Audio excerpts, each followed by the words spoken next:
These are serious allegations, and it is right that they are being thoroughly investigated by the police and relevant agencies. We must not hamper their work or prejudice any future legal processes by what we say today, as I believe, Mr. Speaker, you said at the beginning of today's proceedings. As you would expect me to say, Mr. Speaker, it would therefore be inappropriate for me to comment on any specific aspect of this active investigation itself. I would, however, point the House to what the Metropolitan Police has said in its own statement, namely that the investigation is being carried out by officers from the Met's Counter-Terrorism Command, which has responsibility for investigations relating to allegations of Official Secrets Act and espionage-related offences. Of course, any decision as to whether to proceed with a prosecution under the Official Secrets Act and related legislation would be a matter for the Crown Prosecution Service. Mr. Speaker, it remains an absolute priority for the government to take all necessary steps to protect the United Kingdom from any foreign state activity which seeks to undermine our national security, prosperity, and democratic values. The government has been clear that China represents a systemic challenge to the United Kingdom and to our values.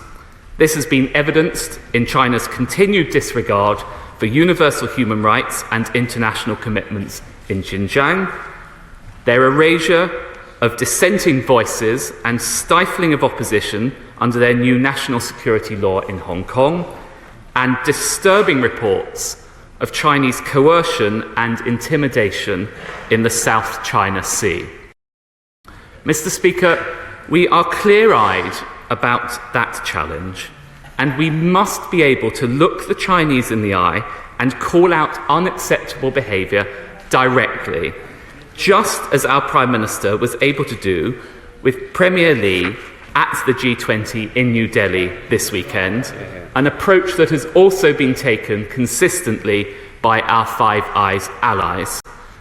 But, Mr. Speaker, actions speak louder than words, and that's why I took the decision to instruct departments to cease deployment of all surveillance equipment subject to China's national intelligence law from sensitive government sites in November last year. It's one of the reasons why I banned TikTok from government devices. It's why the government has investigated and called out so-called Chinese overseas police service stations, and, as my right honourable friend, the Security Minister, set out in a statement to this House in June, have instructed the Chinese embassy to close them. It's why we have significantly reduced Chinese involvement in the UK's civil nuclear sector, including taking ownership of China's stake in the Sizewell C nuclear power project. And it's why, as Digital Secretary, I took the decision to ban Huawei from our 5G networks.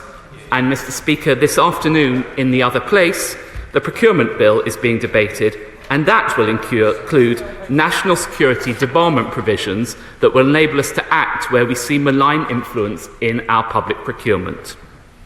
In taking this approach, we are aligned with our Five Eyes allies and other G7 partners, indeed every single G7 partner. So, the United Kingdom will deploy again an aircraft carrier to the Indo-Pacific in 2025.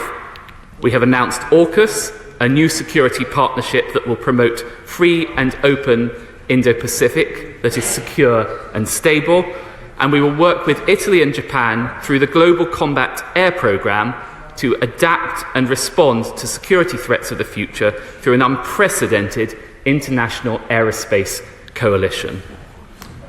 Mr. Speaker, these Houses of Parliament stand as a monument to the freedoms of expression and belief that underpin our values. But just as these institutions have provided the paradigm for so many modern democracies, there are still those who fear such freedoms and who seek to undermine them and to interfere in our society.